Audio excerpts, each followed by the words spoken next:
ஆண்டவராகிய இயேசு கிறிஸ்து ரத்தத்தினாலே மீட்கப்பட்ட தேவஜனமே, இந்த புதிய ஒரு நாளுக்காக கர்த்தரை ஸ்தோத்திரிக்கிறேன்.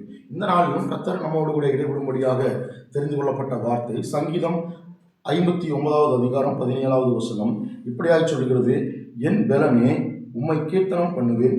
தேவன் எனக்கு உயர்ந்த அடைக்கலமும் கிருபையுள்ள என் தேவனுமாய் இருக்கிறார் என்பதாக சொல்லப்பட்டிருக்கிறது. ஆமாங்க, இது தாவீது இப்படியாய் சொல்லுகிறார்.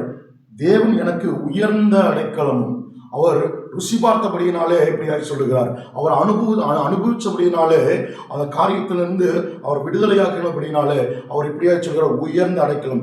தேவன் எனக்கு உயர்ந்த அடைக்கலம் சொல்லி அவர் இப்படியா சொல்கிறார். இந்த நாளிலும் நமக்கும் சொல்லுகிறதா காரியம் பார்த்தீங்கன்னா, நமக்கு இந்த நாளில் எதெல்லாம் இது எப்படியா இருக்கிறதோ, இது எப்படி நடக்குமோ, எப்படி முடியுமோன்னு சொல்லி பயப்பட்டிருக்கிற சூழ்நிலையில் இருக்கிறீங்களா?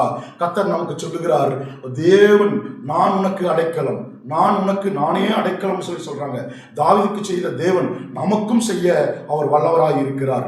தாவீதுக்கு எப்படி உயர்ந்த அடைக்கலம், சாதாரண அடைக்கலம் இல்லை. அடைக்கலம்னா ஒரு சாதாரண ஒரு பாதுகாப்பு இல்லை, உயர்ந்த அடைக்கலம், உயர்ந்த அடைக்கலமாய் தாவீதுக்கு இருந்தார். அதே போல நிச்சயமாய் இந்த நாளிலும் நாம் பயப்பட்டு கொண்டிருக்கிற, நாம் ஏங்கி கொண்டிருக்கிற, கண்ணீரோடு கவலையோடு நின்று இருக்கிற எல்லா காரியத்திலும் இந்த காரியம் எப்படியாய் முடியுமோ, அந்த வேலை ஸ்தலத்தில் எப்படியாய் முடியுமோ, இந்த சூழ்நிலை என்னுடைய காரியம் இப்படியா இருக்கிறதுன்னு சொல்லி நீங்கள் தத்தளித்து கொண்டிருக்கிறீங்களா, தவித்து கொண்டிருக்கிறீங்களா, இதை குறித்து பயத்தோடு கவலையோடு கண்ணீரோடு நிற்கிறீங்களா? இந்த நாளில் தாவீதுக்கு செய்த தேவன் நமக்கும் செய்ய வல்லவராய் இருக்கிறார்.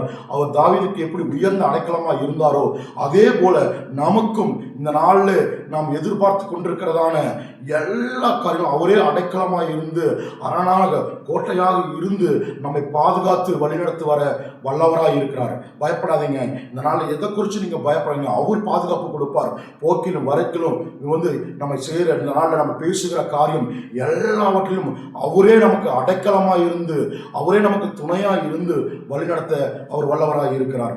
இந்த வார்த்தைக்காக நம்ம ஜெபிக்கலாம். சர்வ வல்லமையுள்ள நல்ல தகப்பனே, உமக்கு ஸ்தோத்திரம் பண்ணுகிறோம். ஆண்டவரே, இந்த நாளில் நீர் பேசின வார்த்தையின்படியாக தேவன் எனக்கு உயர்ந்த அடைக்கலம் சொல்லி தாவீது சொன்னாரே, அதே போல இந்த நாளில் இந்த சத்தத்தை கேட்டுக்கொண்டிருக்கான ஒவ்வொருவருக்காக ஜெபிக்கிற ஆண்டவரே, இந்த நாளில் பயப்பட்டு கொண்டிருக்கிற, எதிர்பார்த்து கொண்டிருக்கிற, ஏக்கத்தோடு இருக்கிற இந்த காரியம் எப்படியாய் முடியுமோ, இந்த சூழ்நிலை எப்படியாய் முடியுமோ, எனக்கு பயமா இருக்குது அப்படின்னு சொல்லி எல்லா காரியங்களையும் விலக்கி என் தேவனாய் உயர்ந்த அடைக்கலமாய் அவர்களுக்கு பாதுகாப்பாய் அரணான கோட்டையாய் நின்று வழிநடத்த முடியாத நம்ம ஒப்பு கொடுத்து ஜெபிக்கிறோம். ஆண்டவரே, நீர் ஆளுகை செய்ய வழி நடத்துங்க.